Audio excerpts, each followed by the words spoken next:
à toutes, bienvenue dans cette nouvelle vidéo. L'actualité nous ayant récemment fait part de l'arrestation de Ovidio Guzmán, surnommé El Ratón, la souris, le fils du célèbre El Chapo, cette vidéo va donc traiter du cartel de Sinaloa. Alors, tout d'abord, je suis vraiment navrée, j'avais prévu de sortir cette vidéo un petit peu plus tôt, mais d'une chose à l'autre, j'ai vraiment pas pu. Néanmoins, je ne vous ai pas laissé sans rien, car je vous ai sorti une super vidéo que j'ai vraiment adoré tourner, consacrée au massacre de la Saint-Valentin à Chicago. Je vous invite donc à la regarder, elle est bien évidemment toujours disponible sur la chaîne. Enfin bref, tout ça pour dire que cela reste malgré tout le moment idéal pour que je vous parle un petit peu du cartel de Sinaloa. Alors avant toute chose, sachez que je ne vais pas rentrer dans les détails et je ne vais pas non plus faire une bio complète du cartel. Je vais juste vous retracer l'historique des événements notables avec les figures qui ont marqué l'organisation afin de vous brosser un portrait dans les grandes lignes et facilement compréhensible. Tout d'abord, pour coller à l'actualité, qui est El Ratón? Alors, Joaquín Guzmán, alias El Chapo, a eu au moins 10 enfants avec 3 femmes différentes. 3 de ses fils, surnommés Los Chapitos, sont à la tête de la faction Los Menores, liée au cartel de Sinaloa, dont Ovidio Guzmán, 32 ans, alias El Ratón. C'est en 2008, après la mort de son frère Edgar Guzmán, qu'il se lance dans le trafic de drogue épaulé de ses frères Iván Archibaldo et Jesús Alfredo. Ils achètent de la marijuana, de la cocaïne et de l'éphédrine afin de produire dans leur propre laboratoire de la méthamphétamine qui sera par la suite revendue aux États-Unis ainsi qu'au Canada. Il s'agit de sa seconde arrestation. En effet, il fut déjà arrêté en 2019, mais son arrestation conduisit à la mort de 8 hommes, l'évasion de 51 détenus ainsi qu'à la transformation de la ville en zone de guerre. D'ailleurs, je vous partage ici, là, un extrait de la vidéo sur cette fameuse arrestation. No,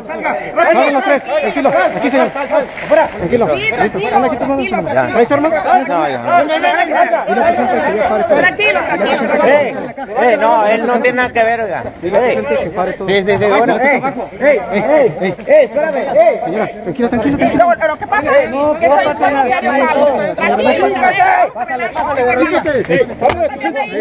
que ya le estoy diciendo. Dile a tu gente que pare todo. Dile a tu gente que pare todo.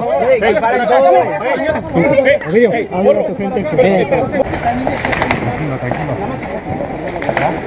¿Cuánto tienes gente adentro? No tengo, dos mis hijas, oiga. Que paren, diles que paren todos. Ya. Un poquito más de visibilidad. ¿No veo más? Contigo. Ya no alcanzo a ver más. No, así es. Pásame cinta, güey. No puedo, ya. C'est le président AMLO lui-même, je vous mets ici son nom en entier, qui ordonna sa libération afin de calmer les esprits et faire redescendre la tension présente dans la province du Culiacán. La décision du président fut vivement critiquée par le grand public et carrément qualifiée d'humiliation. Pour le président, cette seconde arrestation est donc une petite revanche. Pourtant, le 5 janvier 2023, des membres du cartel de Sinaloa ont réitéré leurs actes précédents, attaquant ainsi l'aéroport civil et la base aérienne, bloquant les autoroutes et brûlant des véhicules et bien d'autres petites choses afin de saboter la capture d'Ovidio Guzmán. Tentative ratée car El Ratón fut quand même évacué puis transféré dans la prison de sécurité maximale El Altiplano, prison dont son père s'était échappé en 2015 et qui se situe bien loin du Sinaloa. Je vous mets ici une petite carte et le petit point représente la prison. Petite anecdote, selon certains, El Ratón aurait ordonné le meurtre d'informateurs, celui d'un trafiquant de drogue et même celui d'un chanteur mexicain populaire qui avait refusé de chanter à son mariage. Plutôt sympathique, non? En gros, tu ne veux pas venir chanter à mon mariage? Aucun souci, par contre tu ne chanteras plus du tout pour personne. Revenons donc au cartel.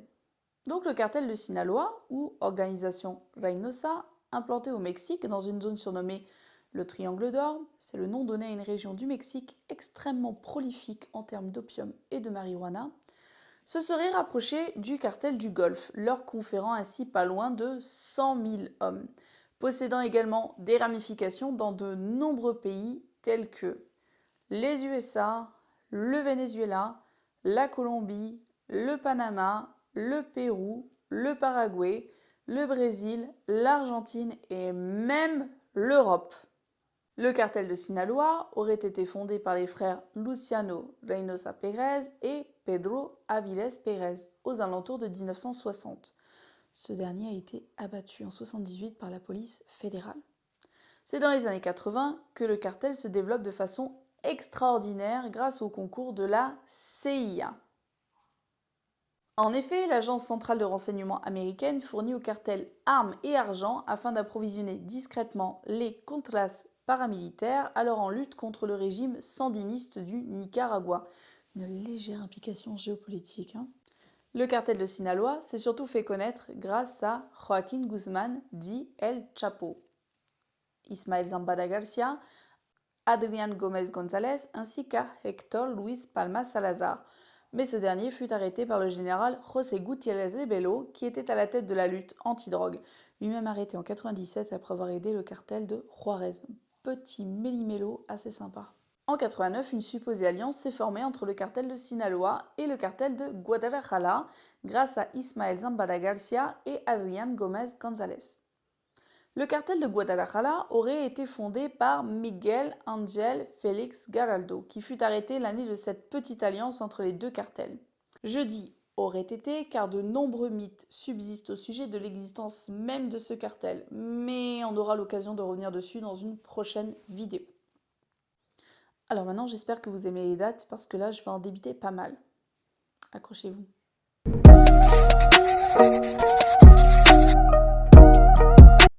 En 1980, le cartel se scinde en différentes branches, dont le cartel de Milenio, le cartel de Colima et le cartel de Sonora, dont vous avez certainement dû entendre parler.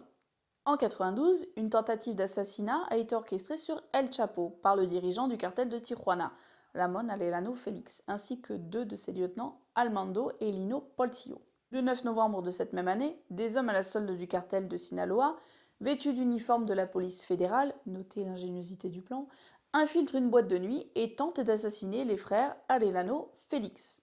Seul Armando Portillo fut tué, les autres réussirent à s'échapper. Le 24 mai 1993, le cardinal Juan Jesús Posadas Ocampo fut assassiné. Certains prétendent qu'il s'agissait d'une balle perdue, d'autres d'une erreur de cible du cartel de Tijuana qui l'aurait confondu avec El Chapo. En juin 1993, El Chapo fut arrêté au Guatemala, puis extradé au Mexique où il fut condamné à 20 ans de prison. Il s'évada en mai 2001 en se cachant dans un chariot à linge sale. 72 employés de la prison seront suspectés à la suite de cette évasion. Il s'avéra qu'il avait en effet soudoyé bon nombre d'entre eux. En juin 1995, Héctor Luis Palma Salazar fut arrêté par le fameux José Gutiérrez Rebelo. Le 7 septembre 2001, Arturo Guzmán, le frère d'El Chapo, est arrêté puis incarcéré à la prison de Las Palmas. Il y sera assassiné le 31 décembre 2004. En février 2002, c'est l'assassinat de Ramón Arellano Félix du cartel de Tijuana à Mazatlán où il s'était rendu pour tuer Ismael Zambada. En juin 2005, Miguel Ángel Guzmán, un autre frère d'El Chapo, est arrêté. Le 11 mai 2008, le cousin d'El Chapo, Alfonso Gutiérrez Loera, ainsi que 5 autres trafiquants sont arrêtés après une fusillade dans le Sinaloa avec la police fédérale. En 2008, Luciano Reynosa Pérez décède des suites d'un cancer et confie l'organisation à son fils Enrique Reynosa, surnommé El Diablo. En 2008, l'opération Limpieza, opération propreté, conduit à l'arrestation de hauts gradés de la police mexicaine accusés d'être corrompus par Guzmán, dont certains proches du General García Luna, alors à la tête de ce qu'on appelle l'AFI, c'est-à-dire l'Agence fédérale d'investigation, et l'équivalent du FBI. En 2009, une alliance du nom de Alianza Sangre, initiée par Enrique Reynosa, se forme entre le cartel de Sinaloa, le cartel du Golfe, la Familia Michoacana et les Maras Salvatrucha. Le 25 février 2009, les USA annoncent l'arrestation de 750 membres du cartel de Sinaloa et une saisie record de 59 millions de dollars, résultat de l'opération Xeratol pilotée par la DEA, donc l'agence antidrogue américaine. En mars 2009, c'est l'arrestation de Vicente Zambada Niebla, le fils d'Ismael Zambada. Il sera alors extradé aux États-Unis. Le 31 juillet 2010, Ignacio Nacho Coronel, l'un des dirigeants du cartel de Sinaloa, est abattu par les forces de l'ordre. Le 30 août 2010, c'est l'arrestation d'Edgar Valdez Villarreal, alias La Barbie, pour sa magnifique chevelure blonde, dirigeant du groupe armé Los Negros pour le compte du cartel de Sinaloa. Le 30 décembre 2013, José Rodrigo Arechiga Gamboa, alias El Chino Anthrax, baron du cartel de Sinaloa, est arrêté à Amsterdam. Le 22 février 2014, Joaquín El Chapo Guzmán est arrêté par les autorités mexicaines à Mazatlán dans le cadre d'une opération coordonnée avec la DEA américaine.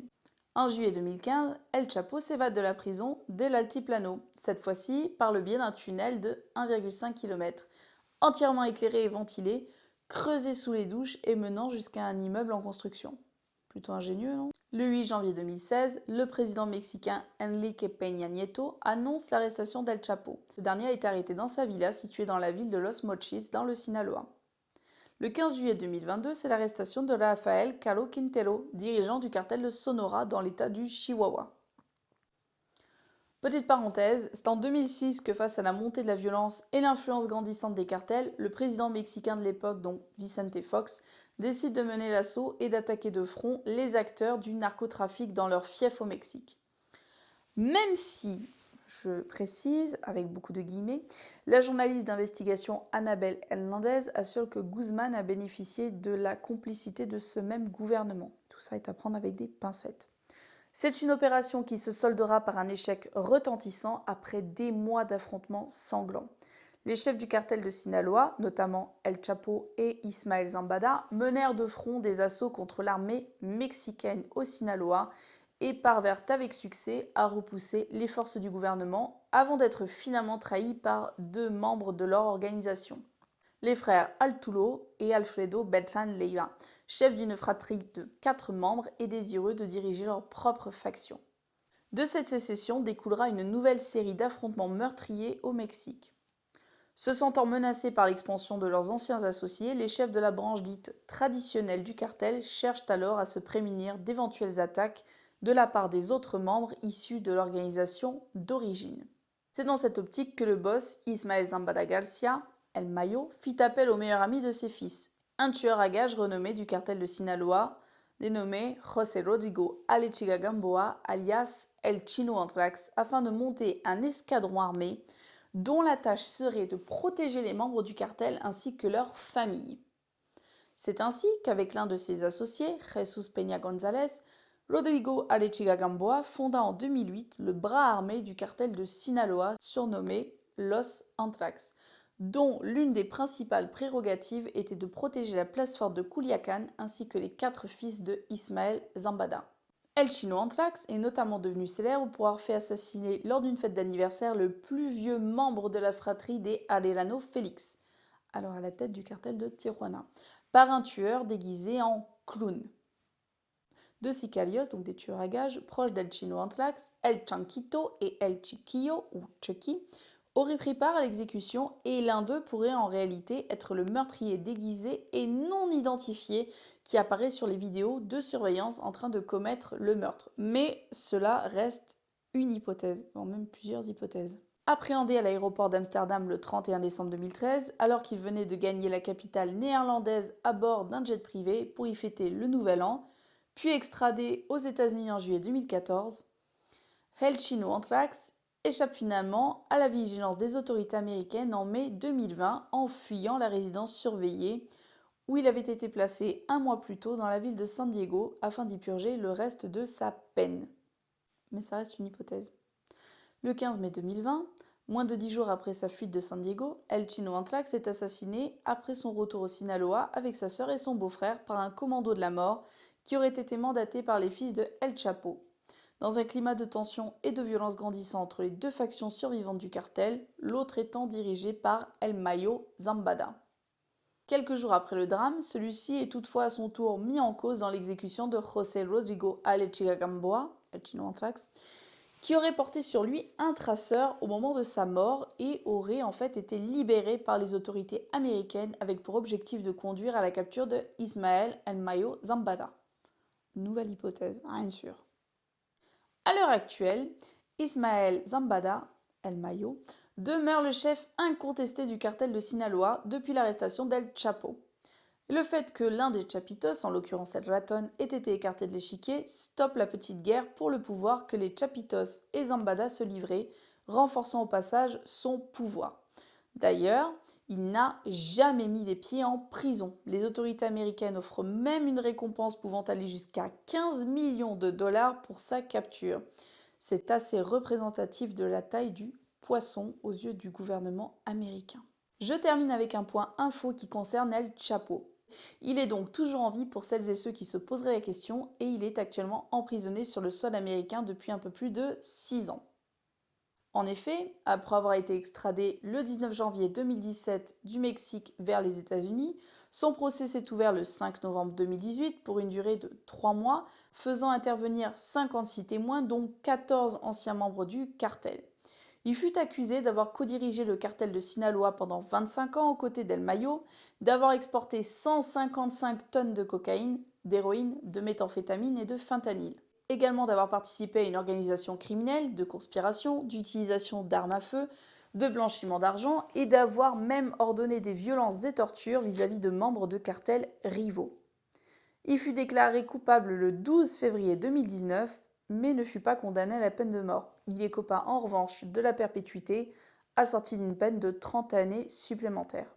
Détenu dans une prison de sécurité maximale dans le Colorado, surnommée l'Alcatraz des Rocheuses, il vient tout juste d'effectuer, plutôt récemment même, une demande d'extradition afin de retourner au Mexique, juste après l'arrestation de son fils, concrètement. Prétextant des conditions difficiles entraînant la détérioration de sa santé mentale. En effet, il faut savoir que les détenus sont isolés 23 heures par jour dans des cellules insonorisées avec de rares sorties qui se font soit à l'extérieur dans une cage, soit dans ce qui fait office de gymnase. Ce sont des conditions assez similaires à celles des condamnés à mort au Texas, pour ce que j'en sais à titre personnel. J'ai oublié de vous en parler, mais pour celles et ceux que ça intéresse, Netflix propose la série El Chapo qui retrace les moments forts de la vie du baron du même nom, c'est-à-dire ascension, capture, évasion, etc. etc. Je n'ai malheureusement pas eu le temps de m'y mettre, mais il faudrait car les retours sont extrêmement positifs. Alors ne faites pas comme moi et regardez-la. Également sur la même plateforme, un documentaire axé sur la rencontre entre l'actrice Kate Del Castillo et El Chapo. C'est en 3 épisodes seulement. Il est intéressant de noter qu'El Chapo est un grand fan de l'actrice qui est notamment connue pour son rôle dans la série La Reine du Sud, que j'adore, dans laquelle elle incarne Teresa Mendoza, une jeune femme qui, en partant de rien, finit par prendre la tête du cartel. Intéressant également car El Chapo a été capturé à la suite de cette rencontre, puisque les services de renseignement du Mexique avaient pris en filature l'acteur américain Sean Penn et Kate Del Castillo, en ayant eu vent de leur entretien à venir pour discuter d'un potentiel biopic sur la vie d'El Chapo. C'est une affaire qui aurait pu coûter la peau des 2 acteurs. En effet, de nombreuses rumeurs de trahison et j'en passe, enfin rien de bien sympathique. Bref, tout est raconté dans ces 3 épisodes, mais ne faites vraiment pas comme moi parce que je ne les ai toujours pas regardés. Alors, regardez-les.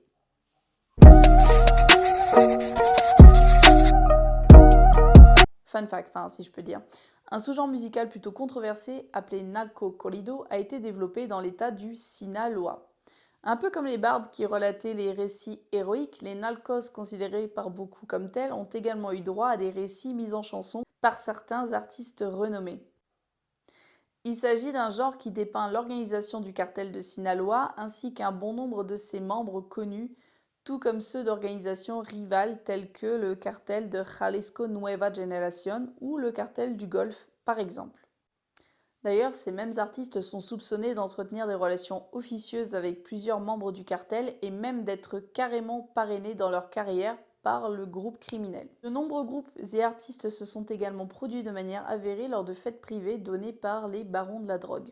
J'épargne vos oreilles pour la prononciation de quelques corridos. Je vous mets ici quelques titres, mais par contre, je vous mets un petit extrait musical. No estaba moliendo caña, pero se logró pelar. Tampoco era Balta Díaz, este es el señor Guzmán. Y dicen que el presidente hasta quiere renunciar. Voilà, j'espère que cette petite vidéo vous aura plu. n'hésitez pas à cliquer sur le petit pouce et à vous abonner pour ne rater aucune vidéo. Merci à vous, puis à bientôt!